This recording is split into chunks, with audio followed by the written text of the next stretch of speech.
Mrs. Hughes' house. In Greenville, my grandfather is too sick to work anymore, so my grandmother has a full-time job. Now we spend every day from July until the middle of August at Mrs. Hughes' house, and at Mrs. Hughes' nursery and day school. Each morning we walk the long, dusty road to Mrs. Hughes' house, large white stone with yards circling and chickens pecking at our feet. Beyond the yard there's collards and corn growing, a scarecrow, black snakes, and whip-poor-wills. She is a big woman, tall, yellow-skinned, and thick as a wall. I hold tight to my grandmother's hand. Maybe I am crying. My grandfather drops us off, and the other kids circle around us, laughing at our hair, our clothes, the names our parents have given us, our city way of talking, too fast, too many words to hear at once, too many big words coming out of my sister's mouth. I'm always the first to cry, a gentle slap on the side of my head, a secret pinch, girls circling around me singing, "Who stole the cookie from the cookie jar?" and pointing as though the song is true at me. My sister's tears are slow to come, but when they do, it isn't sadness, it is something different that sends her swinging her fists when the others yank her braids until the satin newly ironed ribbons belong to them, hidden away in their deep pockets of their dresses, tucked into their sagging stockings, buried inside their silver lunch pails. Hope is silent. His name, they say, belongs to a girl. His ears, they laugh, stick out too far from his head. Our feet are beginning to belong in two different worlds, Greenville and New York. We don't know how to come home and leave a home behind us. How to listen number 4. Kids are mean, Dell says. Just turn away, pretend we know better than that. Field service. Saturday morning, the hardest day for us now. For 3 hours we moved through the streets of Nickeltown, knocking on strangers' doors, hoping to convert them into sisters and brothers and children of God. This summer I am allowed to knock on my first door alone. An old woman answers, smiles kindly at me. "What a special child you are," she says, sky-blue ribbons in my hair, my watchtower held tight in my white-gloved hand, the blue linen dress a friend of my grandmother's has made for me stopping just above my knees. "My name is Jacqueline Woodson," I nearly whisper, my throat suddenly dry, voice near gone. "I'm here to bring you some good news today." "Well, how much does your good news cost?" the woman wants to know. "A dime." She shakes her head sadly, closes her door a moment to search beneath a trunk where she hopes she dropped a coin or two, but when she comes back there are no coins in her hand. "Oh, I'd love to read the magazine," she says. "I just don't have money." And for many days my heart hurts with sadness that such a nice woman will not be a part of God's new world. "It isn't fair," I say to my grandmother. "When so many days have passed, I want to go back. I want to give her something for free." But we are done now that strip of Nickeltown. Next Saturday we'll be somewhere else. Another witness will go there. My grandmother promises. By and by, she says, that woman will find her way. Sunday afternoon on the front porch. Across the road, Miss Bell has tied a blue-checked sunbonnet beneath her chin, lifts her head from her bed of azaleas and waves to my grandmother. I am sitting beside her on the front porch swing, Hope and Dell leaning back against the wood beam at the top of the front porch stairs. It is as though we have always been in the position, the front porch swing moving gently back and forth, the sun warm on our faces, the day only halfway over. "I see your grands are back for the summer," Miss Bell says, getting big too. It is Sunday afternoon. Out back my grandfather pulls weeds from his garden, digs softly into the rich earth to add new melon seeds, wondering if this time they'll grow. All this he does from a small chair, a cane beside him.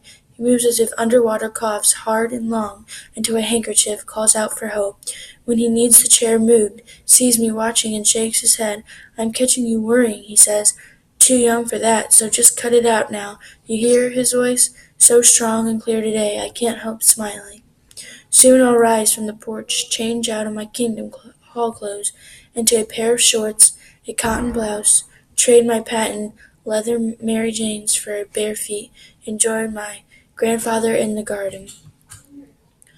What took you so long? He'll say. I was about to turn this earth around without you.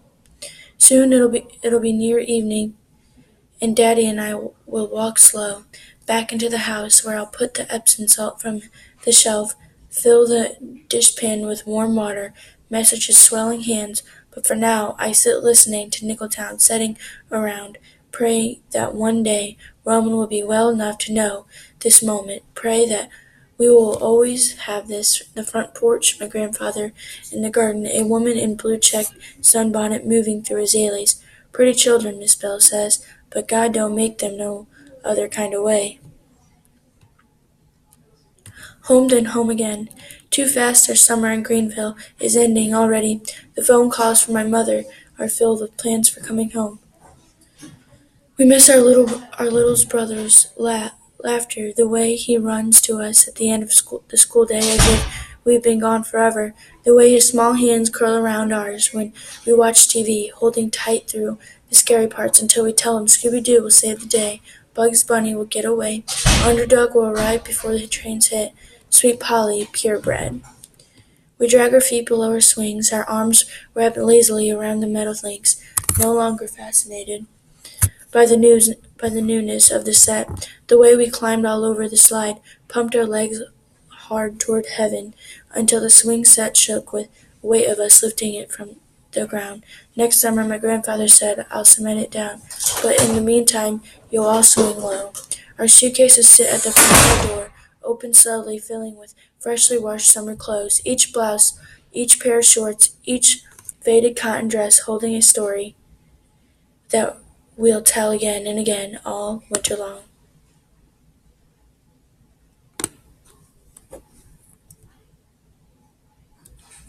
Part 4. Deep in my heart, I do believe. Family. In the books, there's always a happily ever after. The ugly duckling grows into a swan. Pinocchio becomes a boy. The witch gets chucked into the oven by Gretel. The selfish giant goes to heaven. Even Winnie the Pooh seems to always get his honey. Little Red Riding Hood's grandmother is freed from the belly of the wolf.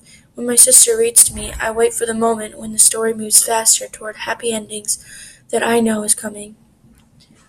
On the bus from Greenville, I wake the almost happy ending. My mother standing at the station, Roman in his stroller, his smile bright, his arms reaching for us, but we see the white hospital band like a bracelet on his wrist. Tomorrow we will return here. Tomorrow he will return there. We are not all finally and safely home. One place. For a long time, our little brother goes back and forth to the hospital, his body weak from the lead, his brain not doing what a brain is supposed to do.